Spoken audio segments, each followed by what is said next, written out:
Hello my viewers and welcome back to my channel. If you've not yet subscribed to my channel, then what are you waiting for? Hit that subscribe button and don't forget to turn on your notification bell so that whenever I post a video, you don't have to miss. Give this video a thumbs up by tapping on the like button and be part of the commenter squad by sharing your thoughts in the comment section down below. Now I will come into a disturbing conversation that will leave you speechless, but not shocked. A recent podcast featured a shocking moment that reveals a staggering lack of empathy and understanding. Now, when asked about reproductive rights, a palm-color guest casually dropped a B-shell. If everyone in Alabama wants slavery back, I'd be okay with it. She even doubled down, disregarding the blood-soaked history and ongoing impact of slavery. Now, this isn't just ignorance. It's willful disregard for the trauma and suffering inflicted upon generations of enslaved people and their descendants. The audacity of speaking on slavery with such flippancy is crazy. It's crucial we confront this jaw-dropping moment and explore its implications. We will examine the historical and ongoing impact of slavery, the intersection of racism and reproductive rights, and the dangers of trivializing systemic oppression. We will hear from others who refuse to let this slide as well. So with that said, let's take a look at the videos. I will be right back. Rescinding the right to get back to the state, leading like I think it should be state by state. Victims of abuse. Okay, why? That's fine. I think if everyone in a state wants something, go ahead and have it. So if everyone in Alabama wanted slavery back, you'd be okay with that? Sure. If everyone in the state wants it, go ahead. What do I give? All right. Well, let's go next topic. I'm getting nervous. I just want to clarify. Yeah. There's no way. I don't even got to know the whole conversation. She talking about if everybody in Alabama, I live in Alabama. If everybody in Alabama wanted, there's no way she said this without trying to get some attention. There's no way she genuinely could believe this. There's no way she could really say this. No, bro. That's actually crazy. She literally said that because he backed her in a corner and she couldn't be wrong. She literally just could not, her being just could not be wrong. So she said, let me say yes, even though it's ignorant, but I'll be able to stand on my point and not be wrong. I need to track this. Wow. People aren't even hiding it anymore. They're not even, people used to at least hide it. They're not even hiding it anymore. This is a real-time picture of the actual Slavs, the people who were brought here as the slaves in the Americas. You are the slaves, you two people talking about it. As you can see here in the bottom of that receipt, this is a slave in the transatlantic slave trade, a real-time picture. Now, I challenge you people to find me a real-time picture of my people being brought here in the transatlantic slave trade, since there are pictures of the transatlantic slave trade. Now, you guys have perpetuated that we were your slaves. Now, here's your turn to prove it.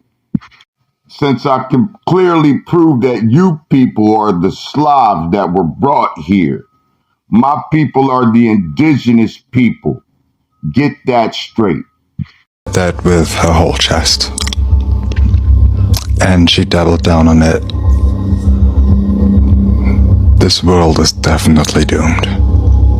Definitely. No doubt about it.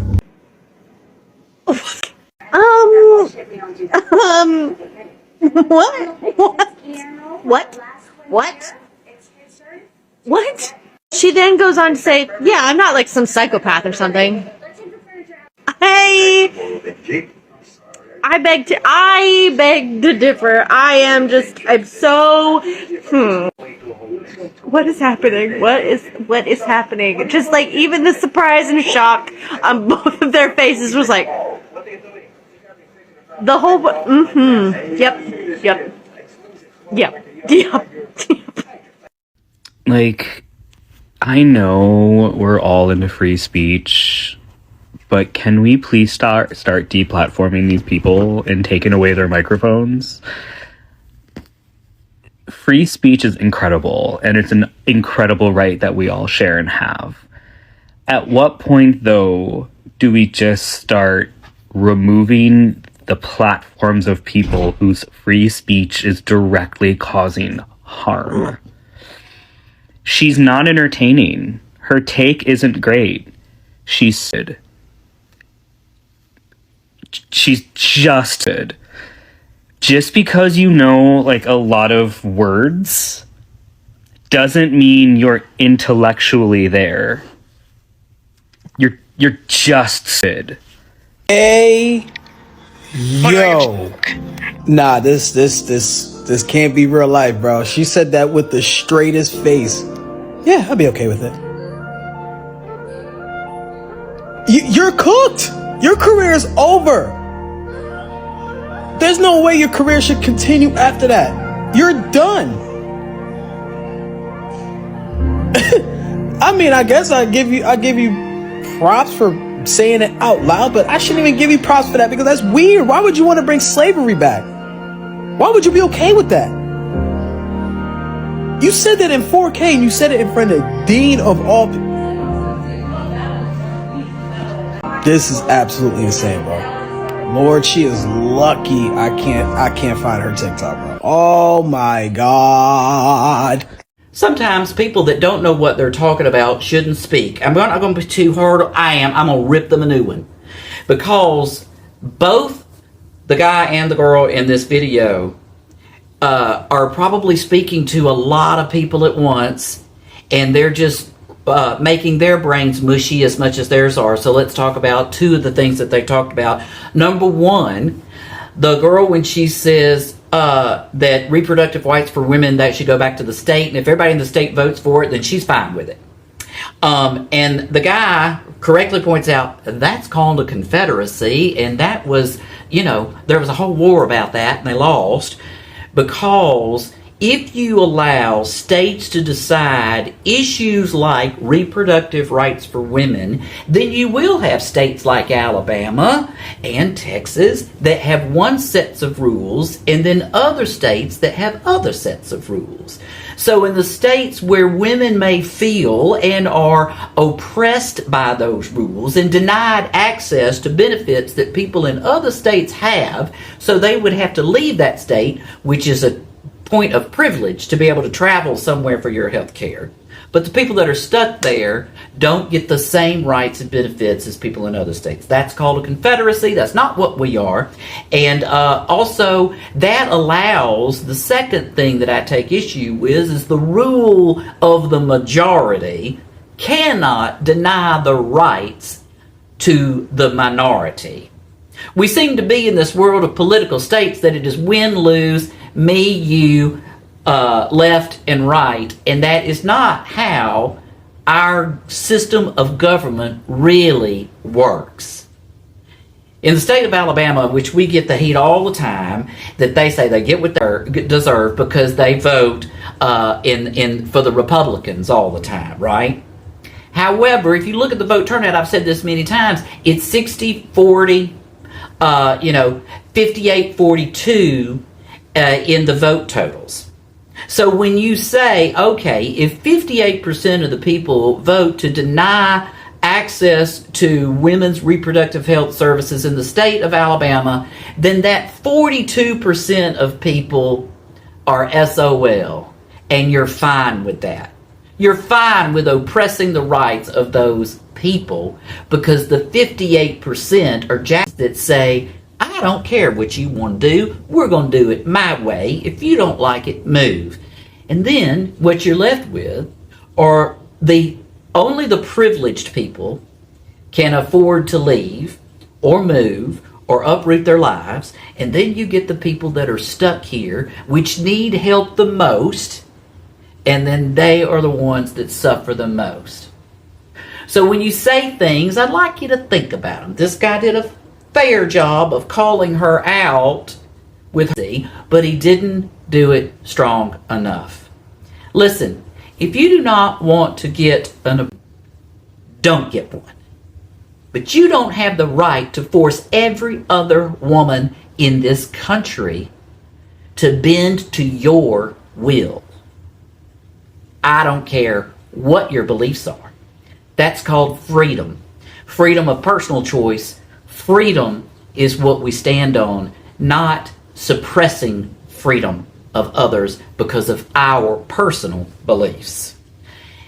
It saddens me that these two young people, which seem to be very articulate and probably pretty smart, but they live out there in that privileged world of Los Angeles that says, well, if the people in Alabama, F them, right? And that is a sad thing, to be so young and so ill-informed and so dumb. But there you go. It's rampant, isn't it? Hope I've given you a little food for thought and helped educate you on how a representative democracy works in this world. And always remember, just because you are in the majority and had the most votes does not mean that you get to oppress other people's personal freedoms and rights because of your iron fist of will. Good luck. Everybody remember to vote. This is a prime example. Vote. Now, the statement from this palm color woman condoning slavery's return in Alabama is a reprehensible and jaw-dropping display of ignorance and insensitivity. Her casual affirmation, "I'd be okay with it," exposes a profound disconnect from the brutal reality of slavery's history and ongoing impact. Now, this wasn't just a slip of the tongue. It was a revealing glimpse into a disturbing mindset. Slavery's legacy is one of unimaginable suffering, forced labor, rape, and generations of systemic oppression. Now, to trivialize it as a viable option is an affront to the descendants of enslaved people and a betrayal of basic human decency. Her words perpetuate the harmful narrative that Black lives are expendable and that palm color comfort supersedes Black humanity. Moreover, this statement intersects with reproductive rights, implying that control over Black bodies is acceptable. It's a chilling echo of centuries-old racial oppression, where enslaved people were forcibly bred and exploited. Her remark isn't just tone deaf, it's a threat to the very fabric of equality and justice. We cannot let such statements slide. They require swift condemnation and education. We must hold such individuals accountable for perpetuating harmful ideologies and promote empathy and understanding. The fight against systemic racism and oppression demands we recognize and challenge these toxic mindsets. Now, when we talk about slavery, slaves provided the economic wealth of the South. Without slavery, the planters could not work the fields of the large plantations. Plantations would not have been profitable if not for free labor. Paid labor would have been much more expensive. Plus, you cannot borrow money on people you do not own. However, you could borrow money using slaves as collateral. After the international slave trade ended, slaves became more valuable and the planters began breeding slaves. There was a market to sell slaves to the Deep South and Midwest. Another reason for breeding: if you cannot buy slaves, then you can rely on the already enslaved to produce more children, increasing the number of slaves you own, thereby increasing your wealth. Slavery was very cruel to most Black slaves, especially the field hands. Slaves were beaten, whipped, castrated, branded, pierced, had limbs amputated, and unalived in various ways. Slave women were often abused by palm color masters, their sons, and overseers. More importantly, many slave families were separated when members were sold.